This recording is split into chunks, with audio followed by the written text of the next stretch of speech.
All right, pod 16. Well, there we go. We've got a guest on today, old friend and running partner.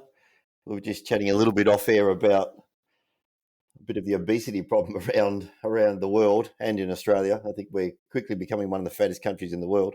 We'll get back on to running in a minute, but continue where we left off before, Mike. You're talking about, the fast food and the options for people out west, I suppose, and particularly in Sydney.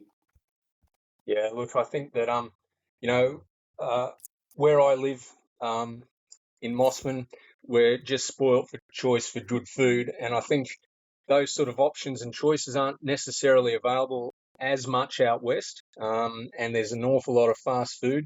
So like I was talking to Chris, yes, big believer in taking personal responsibility in the choices that you make, but also recognising that with this issue, it's a little bit more complex. I think there's a lot of options to take fast food out there, and not so many options for good fresh food. So I'm a little bit softer than Chris on the issue, and I think that just education and some good healthy options would be fantastic, but I'm not sure if that's achievable.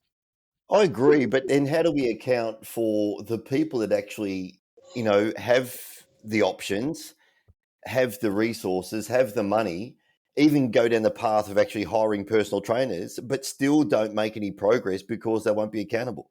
They still, and I was saying before, before we got cut off, that I'm reading the book about David Goggins at the moment, the I Can't Hurt Me guy, and he's very funny. He's very controversial, but he talks about somebody, there's a potential now, or somebody actually got an accountability coach.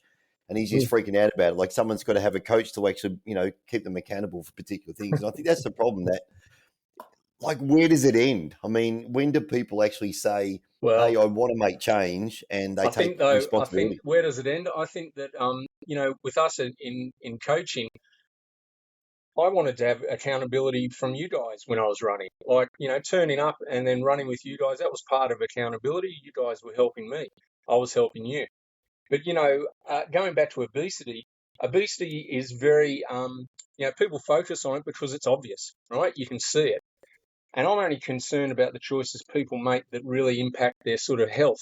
And that's going to impact, my hip pocket eventually. But there's plenty of choices that people make that you can't see: the alcohol, the drugs, the lack of activity. So, it's easy to pick on obesity because it's obvious and it's in your face, but there's so many other things. Yeah, I think we should all be accountable, but I think that, accountability comes from being part of a community.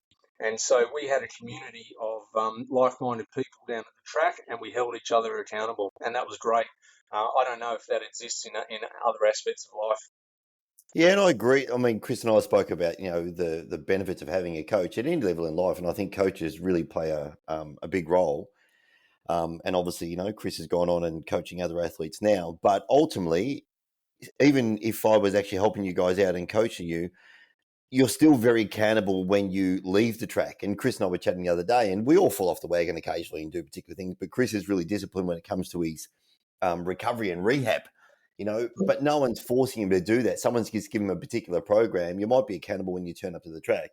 It's a difficult one. And the obesity problem, I don't think we're too far gone now. And Chris and I had a conversation about this a while ago. Like, we're not going to get it back. It's so far down the track now. It's there's no recovery. There's no going back. Australia and the US and these Western countries, we've just become, I don't know. And the lifestyle choices are so easy now, as you said, for people. It's much easier to go down and buy some takeout than actually, cook a healthy meal at home. Yeah, and look at the cost of things. Like, seriously, there's a reason why McDonald's and KFC and all that are popular. You get a lot of bang for your buck, a lot of calories for your dollar, and we know people are hurting because of the economy and the price pressures. So for people to take the cheap and easy option, it's no surprise to me. I think that the only way that it could be solved is a community-based thing, not government-based, but community-based. And I think it's all about encouragement and, a sense of working together. And we had that at the track. I think you could build that within communities if you really wanted to try, but that would take a long time. it's a big issue. Um, Yeah, yeah. yeah, I agree. Anyways, we'll get onto the track stuff. So just maybe quickly, just give us a little bit of your background. I mean, you ran with us for about 10 years, maybe even longer. I can't recall now. It was a long time. But how did you start in track? What did you do before track?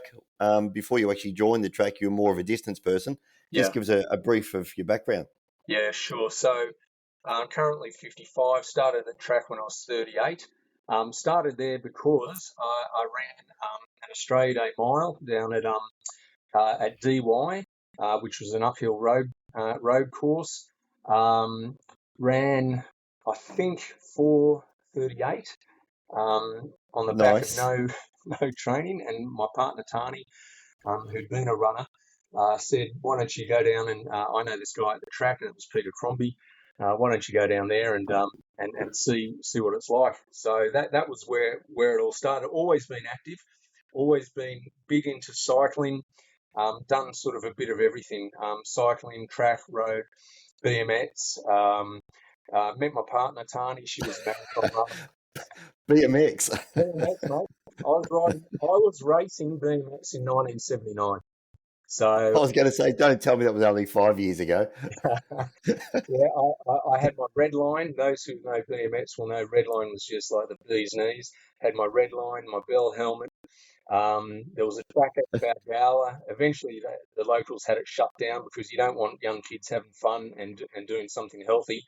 Um, and yeah, just always been active. My mum got me a gym membership when I was 16. I think that sort of got me started on weights and whatever. And I've been blessed with an active life, an active lifestyle my whole life, and now into my 50s, I feel like those things that I did when I was younger are paying dividends. I remember racing buses up Beacon Hill Road from my school when I was about 12 or 13, and I'd try and beat them as they would stop at each stop to pick up or offload. I'd try and get past them and then try and race them to the next one. I don't know where that came from, because my dad's idea of exercise was skimming the pool on a Saturday morning with a beer in his hand. So I think I grew up the same way. My man used to actually clean our pool. He used to always put a mask on and a snorkel and dive down to the bottom and actually clean the pool with a vacuum, like vacuum the bottom, but with his mask on. yeah, so yeah, it was very different, wasn't it? I mean, our parents, their idea of of activity or training was non-existent from what I can see. They were just, once they probably hit their 30s and they were working, they had kids, they were just completely sedentary. They might play some tennis or something like that. There was very little of this masters competition and stuff. So, we've moved into an era where it's been normalised now. And I saw there was an article on Apple News the other day, how to be fit past 40, and I thought, past 40, what are you talking about? Like, of course you fit past 40. That's not that's a low bar, not really an aspirational target. I mean, I want to run my age seconds for the 400 for the rest of time now. So when I'm 80, I'm running 80 seconds. I'd be very happy with that. Yeah, I'd be Well, happy what with are that. you now? 61 seconds for a 400 now, wouldn't it? Yeah, on a good day with a following win, yeah, I might go a little bit better than that. I don't know, but anyway, we'll see. I don't know that. I don't know that I would. Mate, a question for me, and I think I know the answer. But what time did you run for a marathon? I only ever ran two marathons. I ran Sydney and the Gold Coast, and I ran 2:39 for Sydney and 2:38 for the Gold Coast. Yeah, wow. And I was 35 and 36, and so I had a great coach in my partner Tani, and a great race plan, and I was pretty proud of those times. I had targeted 2:36 as being what I thought I could do with everything going perfectly. So 2:39, I was pretty much on target. I sort of even now think about, I wonder what it would be like to go back and try and train up and so, Mate, your just quickly, Mike, your microphone's gone a little bit echoey or a bit far away or something. I'm not sure. And just quickly, yeah, perfect. What did you run? What's your PB for a 10K? All right. So my PB for 10K was actually in a 11K Sutherland to Surf, and that was a measured course. So I went through 10K in 33:25 and finished in 36:45. So yeah, I think that I generally was running all the time, running 34s. To sort of get down to the 33, that was the best I ran. But again, I was also, a bit older, so I was probably between, that 34 to 36, 37, 38 was when I was running those sort of times. They're good times. You've actually had a good spread, like given the fact that you went right down to still run a decent 200 right up to marathon running at that speed. It's bloody damn good. Good times. Yeah, I actually think that the 500, you know how we used to run 500 in winter series, 500 was my best distance. What did you run for a 500? Yeah, I ran 67 flat, timed by 5 guys, so average of five timekeepers, 67. I was pretty happy with that. Yeah. Quick. Yeah, that's a good run. Chris ran a few 500s the other week. I think I ran one. I don't know if I broke 110. I think I ran either just under 110. I'd have to look it up, actually, or 110. I'll say that, Chris, that I beat Anthony, but you're always the quickest.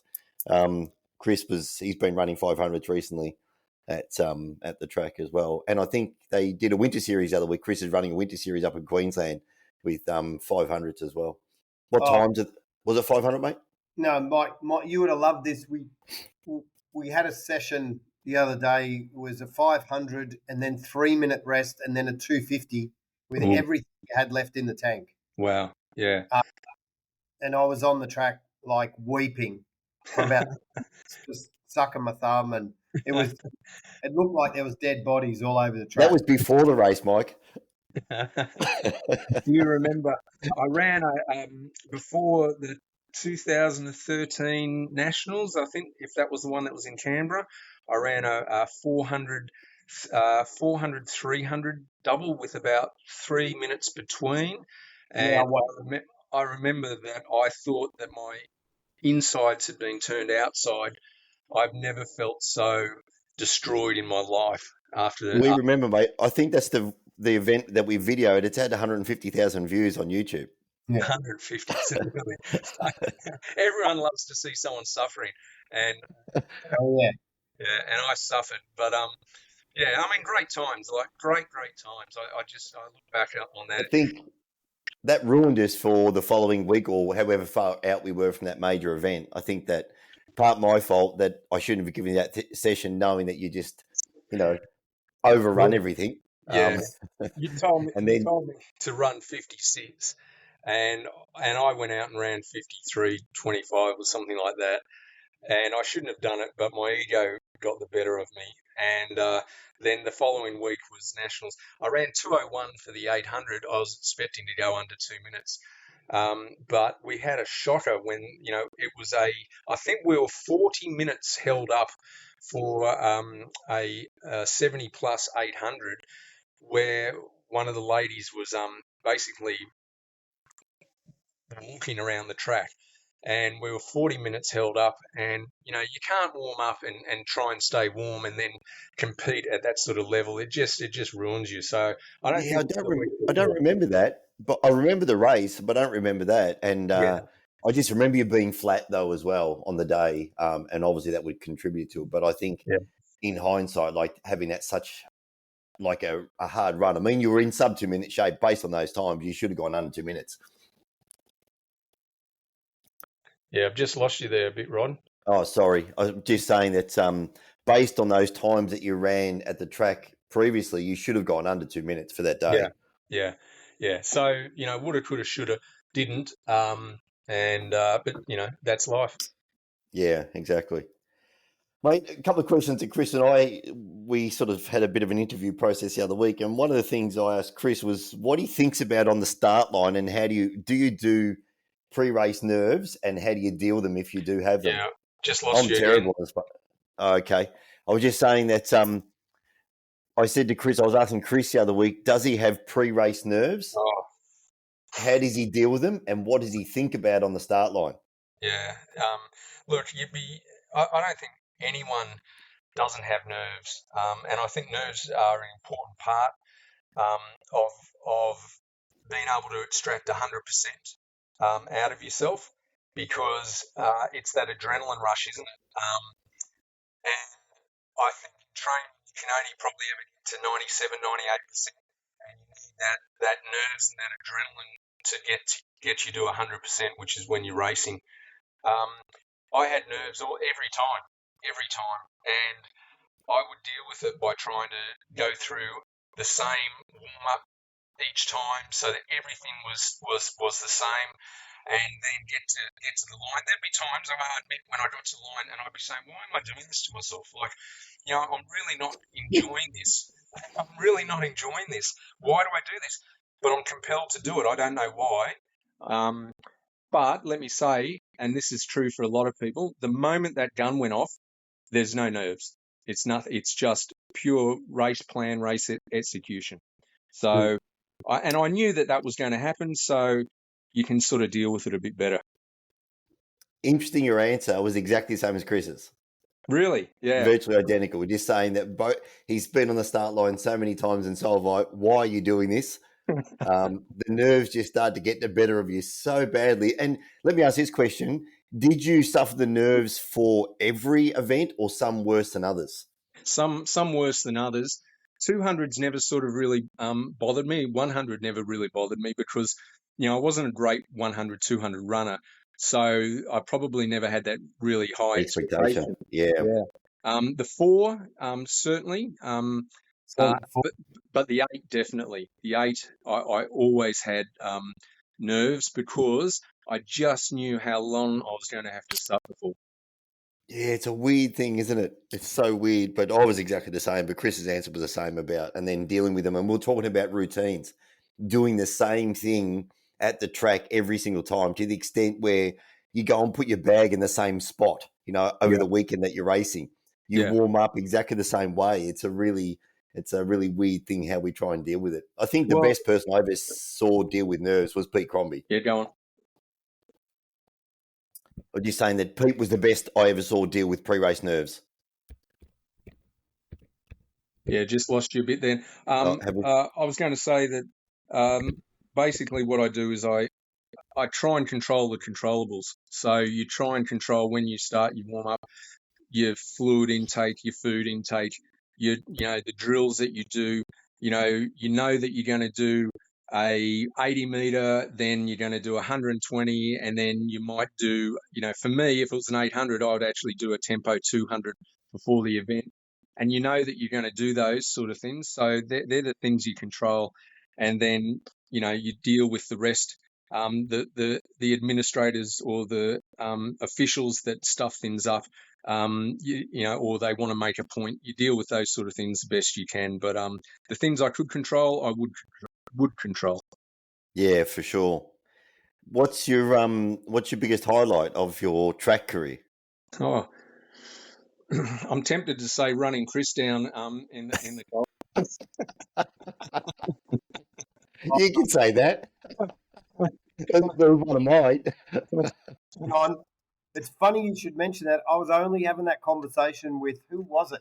With Steve Jones and Gary Parks and a couple of guys. I was talking about that day that wind blew up when we were driving to the track at 400. Yeah. Remember that? Yeah. And you were going, oh, mate, I'm right in this now. I landed for 399 metres. And then you got me on the line. I've never forgotten it. No. And then I wore my medal to my gold medal to breakfast with Chris. I remember that. Just to try and cause more psychological damage. But no, to be honest with you, the actual highlight for me was 400 down in Canberra. Sorry, not Canberra, in Melbourne, down at Albert Park, when there was a 6 metre headwind down the straight. Yep. And I said to myself, everyone's saying, no one wants to go out hard into that headwind. And so I set myself a race plan where I was going to go hard into that headwind and try and gap them by 200. and I put a 10-metre gap on them, and they never got back on. And for me, that was that perfect execution of a race plan that worked. And it was a bit, it took a lot to sort of push hard into that wind, and it worked. And I reckon that's probably the highlight. I think you're a little bit like, we're more similar in our running style as opposed to Chris, where we're slightly stronger runners. So running into that headwind kind of suits us, as opposed to Chris he's more of a leg speed runner. So having that tailwind coming home really works for him. But if he's got to push too hard in the headwind at the start, so if you can actually use that to your advantage, I suppose your downfall is against someone like Chris, is that the first 200, he can outrun you without using as much energy because he's a bit quicker over the 200. But yeah, the wind is a really funny thing, particularly to 400. You're going to get some wind, right? It's going to be somewhere. There's very few days, and Chris and I chat about this all the time, that track running is one of those funny things where... look, you just got to deal with the conditions. And so wind or rain or anything like that never bothered me, because I actually enjoyed it, because I thought, other people were whinging about it and going, oh, bloody hell, it's windy. And I just thought, well, it's windy for everyone. So I'm not going to let it affect me psychologically. I'm actually going to embrace it and try and use it. So I think that's something that I'm sort of proud about my running too. I've never let the conditions dictate my mindset. Well, how many times over our careers, and Chris has he's definitely run more than me now, but how many times over your careers have you had perfect wind conditions? Like how many races? It's so rare, isn't it? Exactly. 2 times. Yeah. Only 2 times. And I was very fortunate that the one time that the conditions went perfect for me, which was about a 1.5 to 2 metre tail down the back straight, just happened to turn out to be the final of the 400 at Finland. Oh, right. Yeah. Well done. I was lucky to get that tailwind down the back, because it didn't matter to me coming home, because I use all my strength in the first 200. Yeah. So I was just really fortunate that even though I turned for home in 5th, I'd used so little energy down the back and run such a good split, I was able to still lift home and get up to 2nd. Well, that's a good race to be able to do that, to actually be able to lift, because most of us are just trying to survive. Once you reach 300, 320, the hamstrings start to lock up, and it's all about changing your form to try and maintain your leg speed. But that's a great race. It was the enormity of the event being in a world final that took over, that I just thought, I'll never get this chance again. Yeah. I'm literally going to just destroy myself 150 out and see what happens. Nice one. Yeah, and a great run, an awesome time. Was that an Australian record that time? 0.02 I ran. The Australian record's 53.01. I ran 53.03. Oh, wow. Breaks my heart. Something I have to live with forever now, that everyone keeps reminding me and go, God, what couldn't you have found 0.02 somewhere? 2 100s I'm like, of a second. I didn't have another step in me. No, you wouldn't have. You would have driven 100%, and that's it. But going back to those conditions, we trained, in a pretty ordinary place. It was a beautiful place down at Narrabeen, beautiful bush setting. But gosh, we had some wind down there, and it would be, it could be a circular.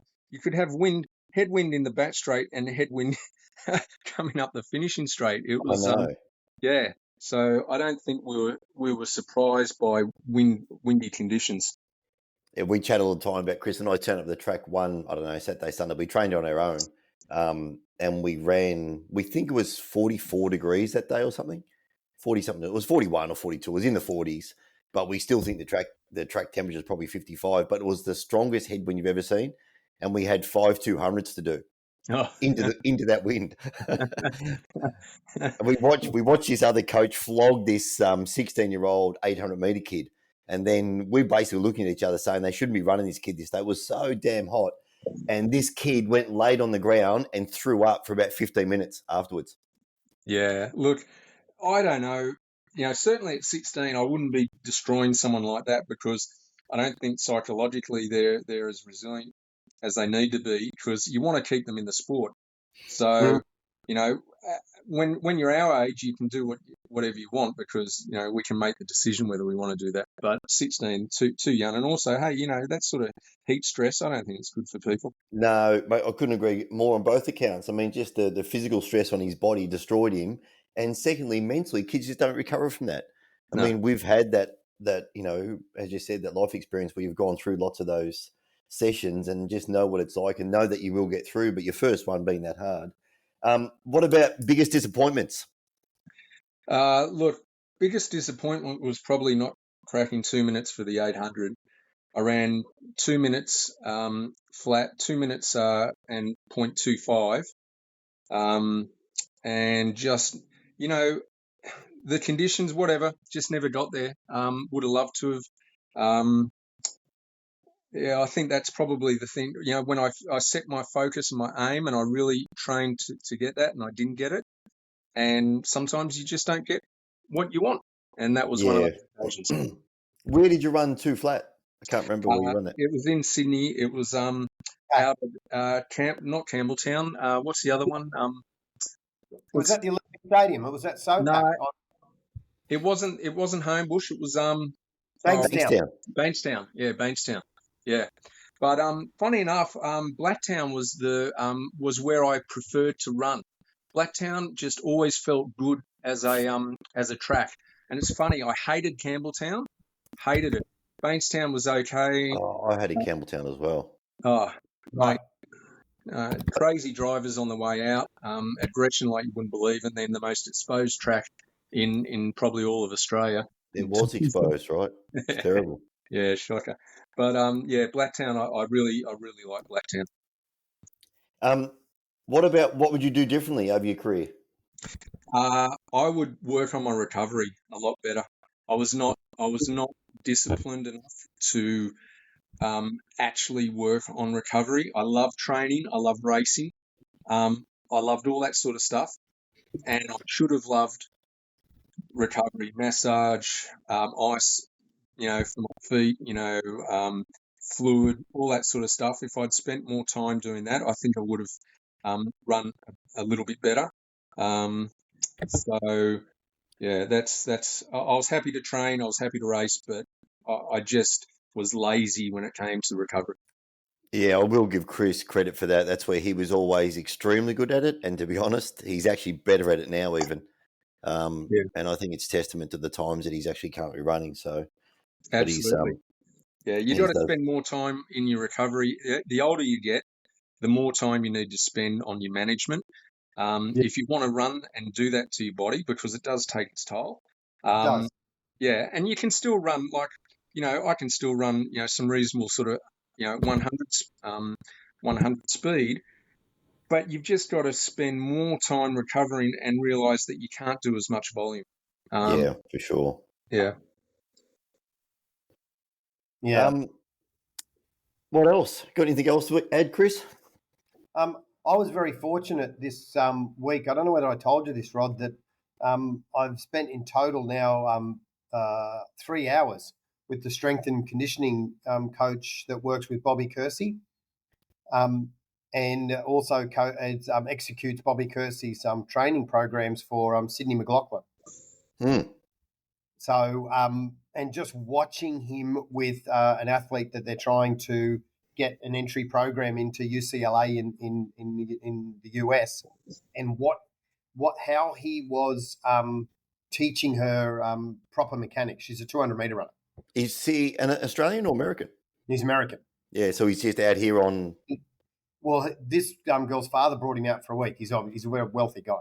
Yeah, okay. Put him out here for a week to spend a week with her, try and get her into this program in UCLA, and just talking to him and just, you know, being a sponge and soaking up all the things he was saying and showing her on how to run, hip position, foot strike, arms. It's just everything that he was doing, and it was so nuanced to get the best out of this particular individual. And a lot of the stuff that he said, and it's always good to hear things that you know and you constantly reinforce with your own athletes.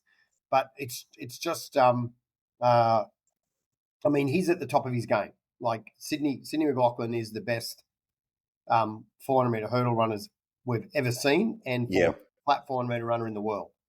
The Yeah. best. So he knows his stuff.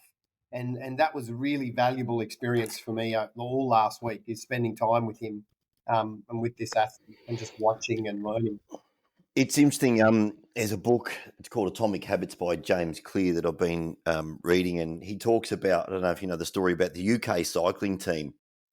And obviously they had failed for many, many years in a row. Then they got this new guy that came along, and I can't recall his background, whether he was ex-military or somewhere.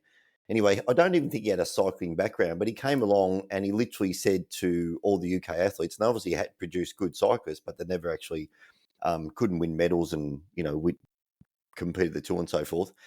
And they basically implemented their 1% rule. What things could they do on a daily basis that could make a 1% difference over a 365-day year? And he went to the extreme of, putting their tires to the correct temperature or rubbing something on the tire. He brought in a surgeon from a hospital to teach the guys how to wash their hands correctly so they didn't pick up bacteria and get sick. And it was these tiny little things. And sure enough, this was just before Bradley Wiggins. And then Wiggins came on the scene, Froome came on the scene, and they dominated cycling for the next 6 or 7 years. Yeah. And they put it down to this guy and the little things that he implemented in their recovery, in their eating, everything across the board. And it's just about doing those consistent things for a long time. Chris and I speak about this all the time, Mike, as well. We were very, very fortunate in the 10-year career that we all had to be amongst other good athletes, age-based athletes, have a great environment to train at and similar type of running. And just, we just had this purple patch, and it was very fortunate. It lasted a very long time because there's plenty of athletes in the world that are probably good athletes, but don't have that opportunity to train with other good athletes, good guys and good friends, for a really long period of time. It was unique, and it was a little community of people who just wanted to support each other and train hard and race hard. And what was great was, like, I ran with you guys. You're much more 200, 400, and I was more 4-8. So I was always having to, if we were doing 145s or something like that, I would always have to go out hard to try and stay with you guys for those first 5 or 6 steps. And so that was doing something for me that I wouldn't get on my own. And then the other side of that coin is, of course, if we were doing some longer stuff or short recovery, then I would, make sure that we were leaving on the minute or leaving on 2 minutes and going straight away. And that was good for you guys. But to have that sort of where you're actually giving and receiving all the time was, I think, a unique situation. And, we're so blessed to be part of that. Yeah, 100%. It was, it is unique when you get people that, want to support each other so much, and just a good environment to train at. And we had a good, and a good bunch of friends as well. Just a good period of time, and you were more disciplined with the clock. Well, I think I was pretty disciplined. Maybe Chris wasn't so disciplined all the time with the clock. You weren't that disciplined on the clock. If we're running some short rest 200s or something, there was always an extra 10 or 15 seconds added in. Or if we're doing walk around recoveries, I think the last 30 meters used to take you like 45 seconds to walk. Well, I wanted to make sure that recovery was as short as possible, because that was the only way I knew that I was going to be able to hurt you. And otherwise, I knew that you'd be hurting me by going out hard. So, mate, I was very disciplined on the time. Yeah, and it used to break my heart every week.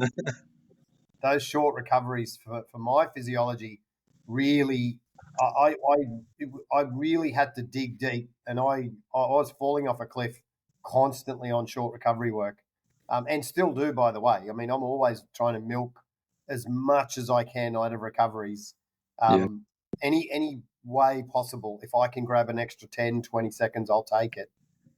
Yeah, look, Chris, don't get me wrong. As I've got a bit older, I have I've taken a little, and I haven't been running to Rod's program because I've just been busy with work. So I've been a little bit kinder to myself on the recoveries, and I've been surprised. 2 minutes has gone out to 3 minutes, 4 minutes, 4.5 minutes. I just think, when you're not a slave to a program, you want to enjoy it a little bit more, and a little bit more recovery certainly makes it a bit more enjoyable. Yeah, 100%. Yeah, when there's not a big ticket item in front of you, you've got to, and as you said, it goes back to getting a bit older and looking after your body a bit more if you want to stay in this sort of long haul.